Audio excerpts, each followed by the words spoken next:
Muy buenos días, tengan cada uno de ustedes, amigos, hermanos.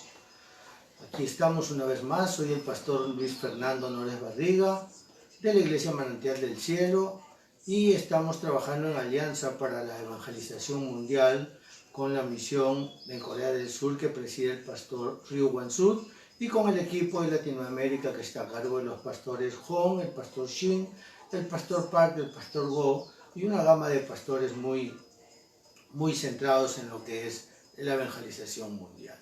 Gracias por estar con nosotros un domingo más. Estamos en una secuencia de mensajes muy importantes que estamos trabajando domingo a domingo y agradecidos a Dios por el hecho de poder estar conectados con ustedes desde el lugar donde están, y gracias a este medio que podemos llegar a muchos lugares en el mundo entero. Gracias por ello. Un saludo también a nuestros amigos pastores de Guatemala, de Costa Rica, de México, de Panamá, gracias. CETEM Panamá, muchas gracias por la labor que desarrollan ustedes allá también. Y también pues en Chile, en Colombia y en algunos otros países de Latinoamérica. Muchas gracias por todo ello y por la conexión que están teniendo en este mismo momento con nosotros. Muy agradecido por ello. Bueno, vayamos al mensaje. Estuvimos tratando y trabajando en relación a las características del creyente una vez conocido el Evangelio, ¿no es cierto? Hablamos de 7 puntos dentro de esas características, que son el objetivo de Dios, ¿no? Que es el mandato celestial que está dentro del plan de Dios.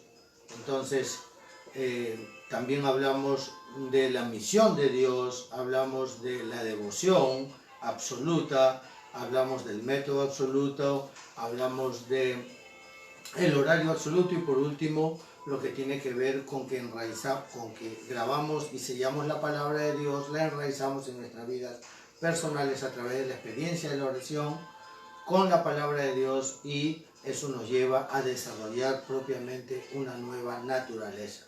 Entonces estos 7 puntos, que cada uno de ellos tiene 3 elementos, consta de 21 puntos, que son las características del creyente. Muy bien, luego también hablamos de la seguridad en Cristo, en Él. Debemos de desarrollar seguridad de nuestra salvación, debemos desarrollar la seguridad de que cuando oramos Dios oye y responde nuestra oración.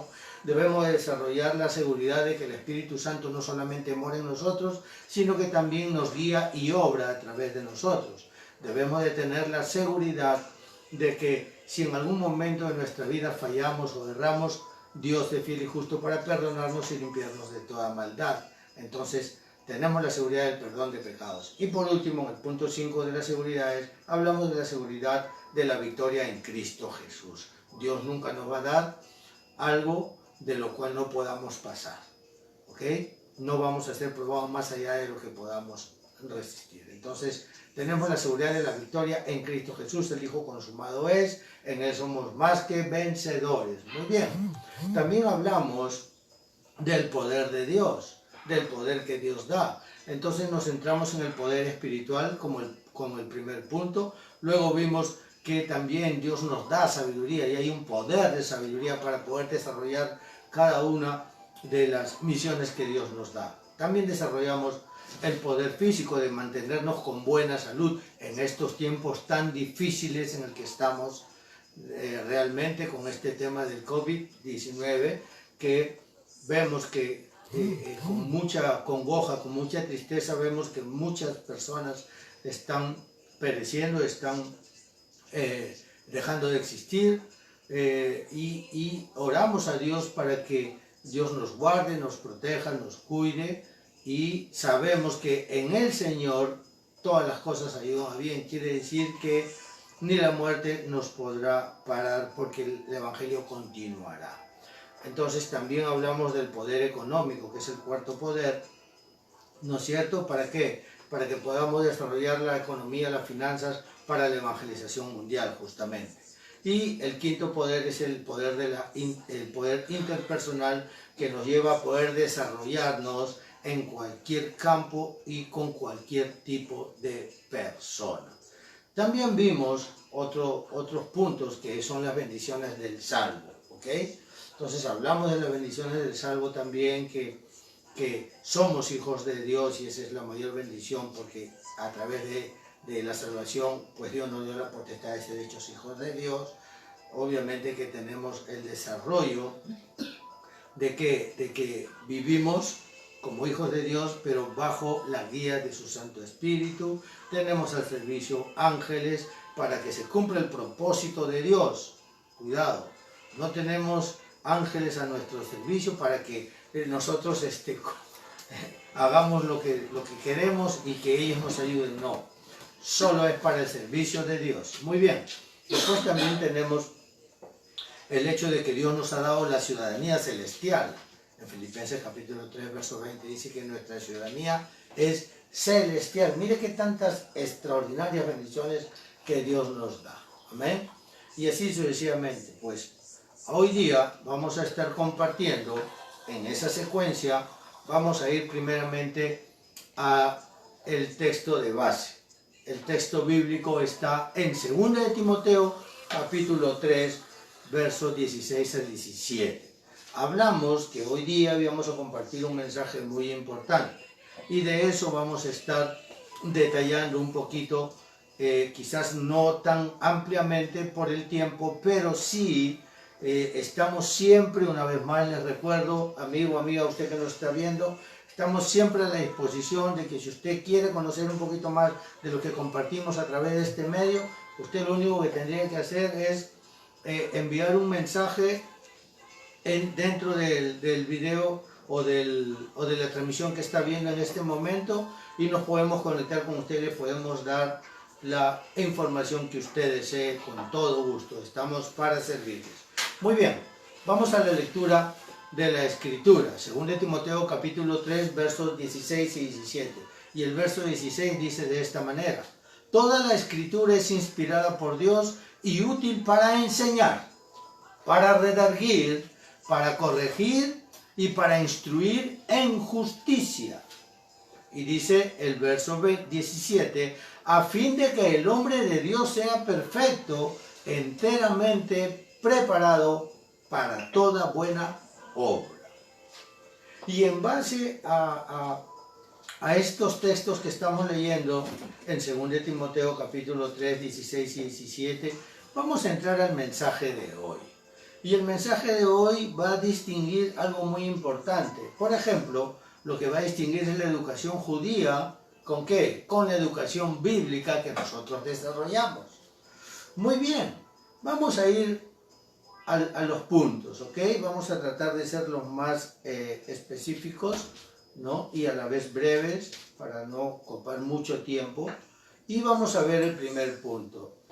La educación judía tiene como fuente de no solamente de información, sino que como algo propiamente de ellos, que es para que ellos puedan desarrollar una educación muy bien formada. Ese es el concepto que ellos tienen, gloria a Dios. Bueno, es algo que conocemos y sabemos. ¿Qué es lo que usan ellos como fuente de información?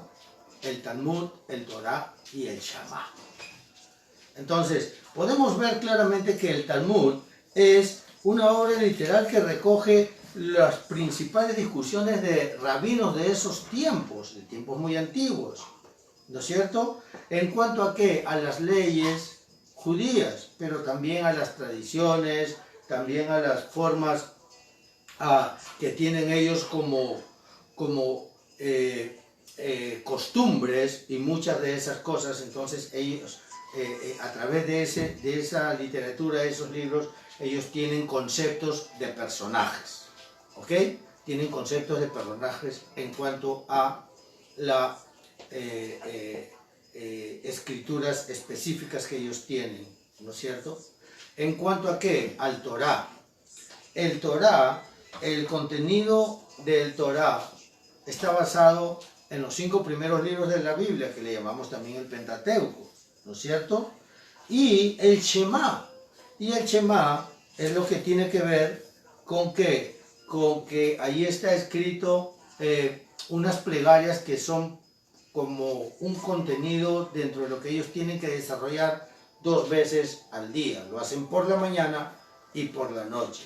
Entonces, bajo estas 3 literaturas, ellos tienen pues algo como fuente para poder desarrollar una educación bien formada, ¿ok? Entonces, nosotros, ¿qué es lo que tenemos? Nosotros tenemos propiamente, tenemos la Biblia, ¿no es cierto? Entonces, la palabra de Dios, la Santa Biblia, es nuestra fuente de vida. No solamente es una fuente educativa para nosotros, es la fuente de vida. La palabra de Dios es vida para nosotros. Amén. Entonces, Dios a través de su palabra, como hemos visto anteriormente en el texto de base, que toda la escritura, ¿no es cierto?, es inspirada por Dios y es útil, ¿para qué? Para enseñar, ¿no es cierto?, para redarguir, para corregir, ¿y para qué? Y para instruir en justicia. En justicia, obviamente en justicia de Dios.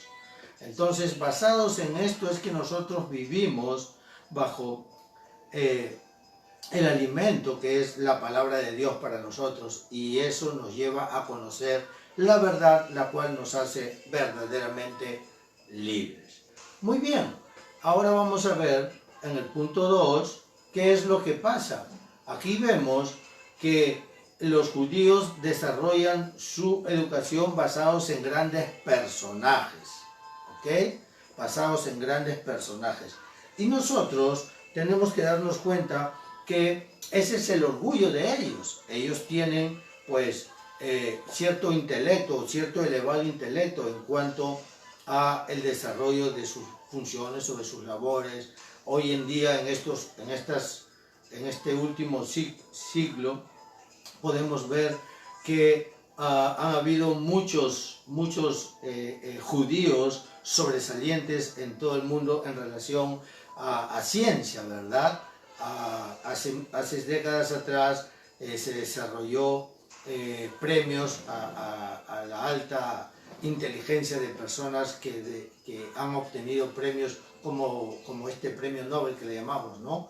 Entonces hay muchos judíos que han obtenido esos premios, un reconocimiento dentro del mundo secular. Muy bien, para nosotros, ¿qué cosa es? Para nosotros es que Dios es el que obra, o Dios obró a través de los remanentes. ¿Quiénes son los remanentes? Los remanentes son aquellas personas a las cuales Dios eligió y estuvo con ellos para darse a conocer realmente. Por ejemplo, tenemos a José, tenemos a Moisés, tenemos a Samuel, a David, tenemos a Elías, ¿no? Tenemos a Isaías, tenemos a Pablo, ¿no? Pero hoy, para hacer una reseña, solamente vamos a hablar un poquito en relación a José. La Biblia dice en Génesis capítulo 39, del 1 al 3, dice claramente, permítanme por favor, voy a leer ese texto para poder enmarcar un poquito por qué es que tenemos nosotros como referentes. Dice en el capítulo 39, del 1 al 3, dice así: Llevado pues José a Egipto, Potifar, oficial de Faraón, capitán de la guardia, varón egipcio, lo compró de los ismaelitas que lo habían llevado allá. Mas Jehová estaba con José, y fue varón próspero, y estaba en la casa de su amo el egipcio. Y vio su amo que Jehová estaba con él, y que todo lo que él hacía, Jehová lo hacía prosperar de su mano. Entonces la Biblia nos enseña, la palabra de Dios nos enseña que José disfrutó de vivir y estar con Dios, ¿no es cierto? Entonces Dios estaba con él, y lo que José hacía, lo hacía agradecido a esa presencia de Dios que estaba con él. Y así como él, vemos la vida de Moisés, vemos la vida de Samuel, de David, de Eliseo, de Elías, de Isaías, de David, como lo vuelvo a repetir, y de Pablo también, y muchos otros más. Lo que pasa es que a veces tomamos nosotros esta referencia porque fueron épocas. Entonces en cada época Dios obró a través de estos hombres, en cada uno en su época. Muy bien, este es el segundo punto. Ahora miremos el tercer punto. ¿En qué se centran siempre los judíos a través dentro de su educación propiamente? En las fiestas. ¿Cuáles fiestas? Eran 3 fiestas, podemos verlo de una manera muy práctica. Vemos la fiesta de ¿qué? La fiesta de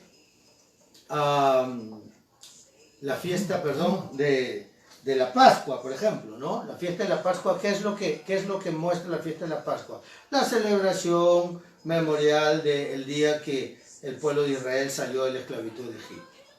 Muy bien.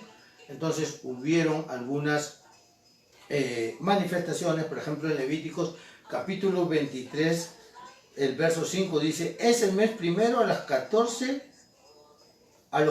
del mes, entre las 2 tardes, Pascua es de Jehová. Y hay otros textos bíblicos que usted lo puede leer en casa y lo puede entrar un poquito más en este punto. También vemos la fiesta del Pentecostés, ¿no? La fiesta de las semanas, la fiesta de la cosecha, la fiesta de las primicias, encierran la festividad del Pentecostés. Y eso lo podemos ver en Éxodo capítulo 34, 22, que dice que también celebrarás la fiesta de las semanas, de las primicias, de la siega del trigo y la fiesta de la cosecha a la salida del año. Y hay ciertas indicaciones cómo es que se debe desarrollar esta segunda fiesta. Y la tercera fiesta es la fiesta del tabernáculo. La fiesta del tabernáculo, en Deuteronomio capítulo 16, verso 13, usted va a poder ver la fiesta solemne de los tabernáculos. Harás por 7 días cuando hayas hecho la cosecha de tu era y de tu lagar. Y también hay ciertas instrucciones en cuanto a esto. ¿Ok? Entonces, parte de la educación judía es que esas fiestas son tan solemnes que no pueden dejar de desarrollar. Pero para nosotros, la Biblia, ¿qué nos enseña? Nos enseña el libro de los Hechos, capítulo 1, versos 1, 3 y 8. ¿Por qué tocamos estos puntos? Porque en el capítulo 1 de Hechos podemos ver claramente algo muy importante. Permítanme, por favor. Vamos a leerlo. Y dice la Escritura de esta forma. Dice así, en el verso 1, dice: en el primer tratado, oh Teófilo, hablé acerca de todas las cosas que Jesús comenzó a hacer y a enseñar. Entonces, estamos hablando aquí en el capítulo 1, verso 1 de Hechos, es la manifestación de Jesús para mostrar y dar a conocer las buenas nuevas. En otras palabras, el mismo Evangelio. El Evangelio que Dios había establecido desde Génesis 3:15, Jesús, Él como persona, como ser humano, Él estaba estableciéndolo. Recuerden que Jesús comenzó a confesar, Él comenzó a enseñar quién era Él y comenzó a mostrarlo a través de lo que hacía. Y había una coherencia en sus dichos con sus hechos. Y eso es muy importante. Entonces, en el libro de los Hechos vemos que la primera fiesta del Antiguo Testamento tiene que ver con el Evangelio, porque el Evangelio, ¿qué hace en nosotros? Nos trae libertad. Nos trae libertad. Cristo vino ¿a qué? A darnos libertad. Él nos libró de la ley del pecado y de la muerte. Muy bien. En el verso 3 dice la Escritura: a quienes también después de haber padecido se presentó vivo con muchas pruebas indubitables, apareciéndoseles durante 40 días y hablándoles acerca del reino de Dios. ¿Okay? Entonces, la fiesta de las semanas, la fiesta, ¿verdad?, como le llaman a la fiesta del Pentecostés, ¿no es cierto?, la fiesta de las primicias, de la semana. Entonces, para nosotros es algo muy importante que, una vez tenido el contenido del Evangelio, pasamos al establecimiento del reino de Dios. Pasamos a lo que es evangelismo propiamente. Entonces, estamos desarrollando algo que Dios ha establecido en nosotros. ¿Okay? El Evangelio está en nosotros y nosotros lo podemos establecer y vemos que sí es posible. Y por último, amén, podemos ver en el verso 8 que la Escritura dice: pero recibiréis poder cuando haya venido sobre vosotros el Espíritu Santo, y me seréis testigos en Jerusalén, en toda Judea, en Samaria y hasta lo último de la tierra. Y cuando hablamos de ello, entonces estamos hablando de que nosotros podemos, cuando desarrollamos o llegamos a los lugares por los cuales el Espíritu Santo nos guía y establecemos ese reino de Dios, entonces con toda libertad podemos hacer esa labor, podemos servirle a otras personas, podemos desarrollarlo con mucho gozo, llenos de alegría, disfrutamos el compartir ese evangelio con alguien más. Y cuando esa persona recibe el mensaje, cree el contenido y comienza a experimentar ese nuevo nacimiento, pues entonces realmente es una gran fiesta. Amén. Entonces, en la fiesta del tabernáculo es lo que nosotros hacemos propiamente al hacer la evangelización y obtenemos frutos de ello. ¿Ok? Entonces, son puntos que quizás lo podemos extender un poco más y veremos ocasiones para ello, que ustedes pueden estar mejor nutridos en este aspecto. Muy bien, vámonos al punto 4.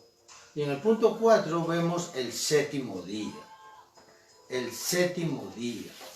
Este punto es muy importante, ¿ok? ¿Por qué? Porque en el Antiguo Testamento el séptimo día era el día donde nadie podía hacer nada. Era el día donde era un tiempo de un total descanso, era un tiempo de una total consagración a Dios, ¿ok? Sin embargo, podemos ver que para nosotros el día del culto es el día domingo. ¿Y qué relación hay entre esto? Muy importante. En el Evangelio de Marcos, vamos a leer lo que dice la Escritura. En el Evangelio de Marcos, en el capítulo 2, ¿okay? En el verso 27 y 28. ¿Qué es lo que nos dice la Escritura en este pasaje? Nos dice así: también les dijo Jesús: el día de reposo fue hecho por causa del hombre, y no el hombre por causa del día de reposo. Por tanto, el Hijo del Hombre es Señor aún del día del reposo. Hablando propiamente de nuestro Señor Jesucristo. Entonces la ley del reposo era para el bien del hombre. Jesús, como el Cristo, tenía autoridad para cambiarlo o abrogarlo. La iglesia primitiva se sirvió de esta afirmación de Jesús el Cristo cuando decidió abandonar la observancia del sábado e iniciarla el día domingo. La iglesia cristiana, en sus inicios, la iglesia primitiva propiamente, aunque siguió observando el sistema tradicional de las semanas, que consta de 7 días, ¿qué hizo? Hizo algo muy importante. Hizo que del domingo, el primer día de la misma, o sea, de la semana. Por tanto, día especial en que los cristianos celebraban su servicio eclesial. El Señor resucitó el primer día también, el primer día de la semana. Y los cristianos comenzaron a reunirse en ese día para rendir culto a ese Cristo resucitado. Y así llegó a llamarse el Día del Señor. Entonces, Cristo hizo saber, enseñó esto, y justamente los discípulos lo acogieron y comenzaron a desarrollarlo. Hasta hoy, nosotros lo hacemos de la misma forma, ¿ok? Entonces, es la enseñanza de Jesús el Cristo, nuestro Señor y Salvador. Muy bien, ahora, también tenemos en el punto 5 la ceremonia, ¿ok? ¿De qué? De la mayoría de edad, ¿no es cierto? Ellos le dan un énfasis muy fuerte en este aspecto, ¿no es cierto? La ceremonia de la mayoría de edad. Esto es algo que tenía que ver posiblemente en cuanto a la actividad o al servicio que desarrollaban los levitas, por ejemplo, ¿no es cierto? En el libro de Números vemos en el capítulo 4, permítanme por favor, capítulo 4 de Números, voy a leerlo.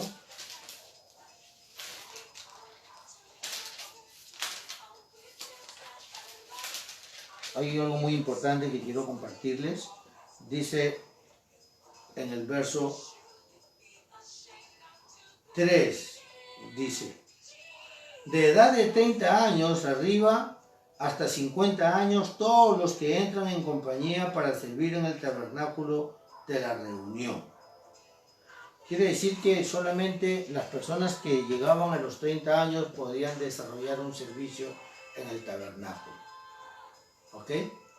Y esto es algo que debemos de considerar también, porque hay una similitud. Cuando Jesús comenzó a desarrollar su servicio o su ministerio, comenzó a los 30 años. ¿Recuerdan eso? Pero Jesús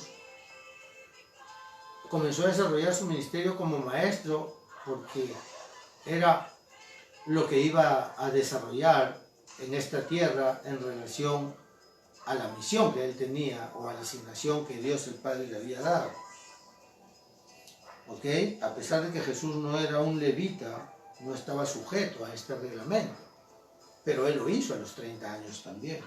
Y también podemos ver a través de la historia, ¿no?, también que David a los 30 años desarrolló el reinado, comenzó a desarrollar el reinado, ¿no es cierto?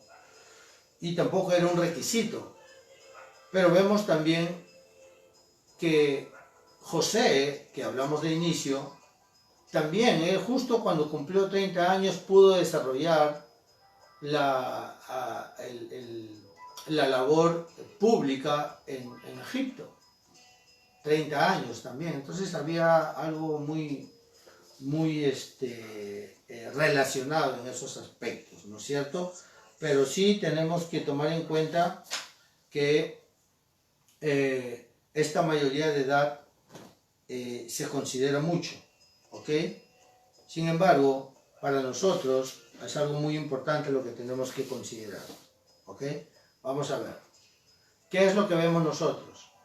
El solo. Y a través del solo, ¿qué vamos a desarrollar? Los talentos. ¿Qué vamos a hacerles que desarrollen los niños, por ejemplo? Los talentos. ¿No es cierto? La Biblia dice en Proverbios 22:6, instruye al niño en su camino y aunque sea viejo no se apartará de él. Hablando de la escritura, por eso hemos tocado este punto de la escritura, ¿no?, que es útil para instruir en justicia. Cuando instruimos a los niños con la palabra de Dios, pues entonces eso se va sellando, se va grabando en sus vidas, y ellos a temprana edad comienzan a tener experiencias con Dios mismo a través del cumplimiento de esa palabra que van aprendiendo, que van conociendo y que van entendiendo. Entonces, de esa forma es que nosotros tenemos claros los conceptos. ¿Por qué decimos el solo? Porque sabemos que el solo está basado en Cristo, en el reino de Dios y la llenura del Espíritu Santo, que está basado en el Evangelio, en el evangelismo y en la evangelización. ¿Cómo lo obtenemos eso? A través de la experiencia del Monte Calvario, del Monte de los Olivos y del aposento alto de Marcos.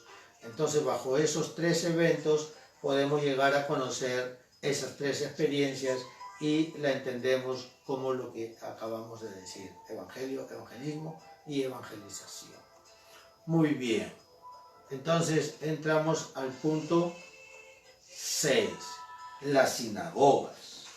Las sinagogas. Muy bien, vamos a ver de qué se trata las sinagogas.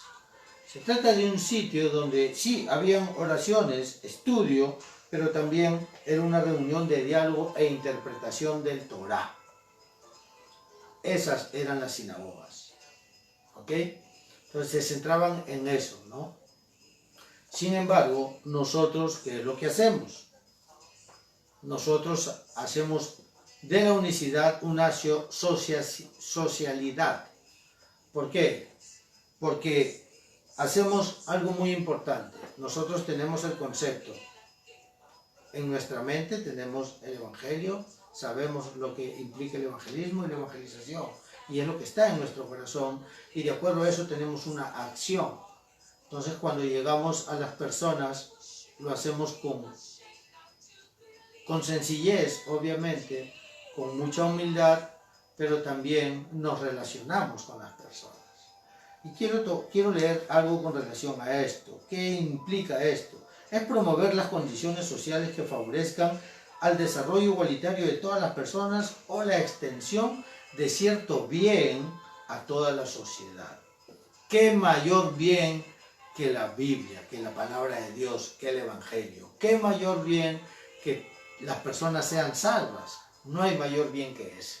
Por esa razón es que compartimos el mensaje de Cristo, que es el único mediador entre Dios y los hombres, que es el único que pudo establecer el camino para poder llegar a Dios, al Padre, que es el único que estableció la ley del Espíritu de vida en Cristo Jesús. ¿Para qué? Para librarnos de la ley del pecado y de la muerte, y que es el único que vino a desechar todas las obras del diablo. Muy bien, entonces bajo ese concepto es que desarrollamos nosotros esta unicidad, porque tenemos coherencia entre lo que pensamos, entre lo que decimos y entre lo que hacemos. ¿Ok? Eso es muy importante.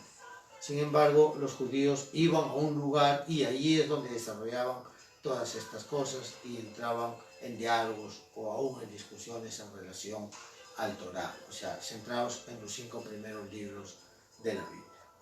Muy bien.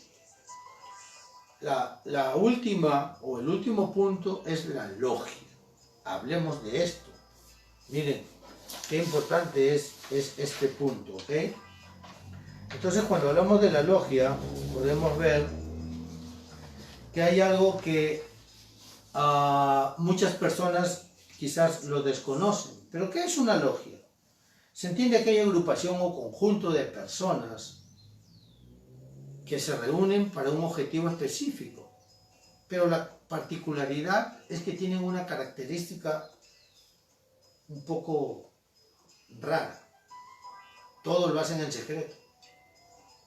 O sea, no hay ningún tipo de relación con el público. Todo es secreto. ¿Ok? Entonces, esa es la logia. Sin embargo, nosotros, ¿qué es lo que tenemos? La recreación. ¿Y en qué consiste la recreación? ¿En qué consiste? Lo que comparto es lo que tengo, lo que puedo hacer y lo disfruto cuando lo hago y lo hago con toda libertad. ¿Por qué lo tengo que hacer con toda libertad? Porque es un bien para los demás también. Es público. En este momento estamos compartiendo el mensaje de Cristo, dando a conocer la educación bíblica que nosotros desarrollamos y lo hacemos a través de las redes sociales para que cualquier persona tenga alcance a esto. Creo que lo podemos entender, ¿verdad? Entonces, ¿cómo fue que esto se desarrolla? ¿Cómo es que esto se desarrolla en la vida de un creyente, de un hijo de Dios? Miren, solamente voy a poner un solo ejemplo y voy a volver a tocar la vida de José. ¿Qué aconteció con José? José fue como esclavo, llegó como esclavo a Egipto, ¿cierto? Llegó como esclavo. Estaba solo. José, estando solo, comenzó a desarrollar, ¿qué cosa? Un bien, ¿en dónde? En la casa de Potifar. ¿Cuál fue su lema de él? Tengo que hacer lo mejor en este lugar. Gozaba de que Dios estaba con él. Y hizo lo mejor en el lugar. De tal manera que de allí, ¿verdad?, fue calumniado, ¿no es cierto? Pero en eso que él desarrolló, eso mejor, viene una circunstancia adversa a su vida, fue calumniado y llega a una prisión. Es encarcelado, José. Y en esa cárcel recibe una gran respuesta de Dios.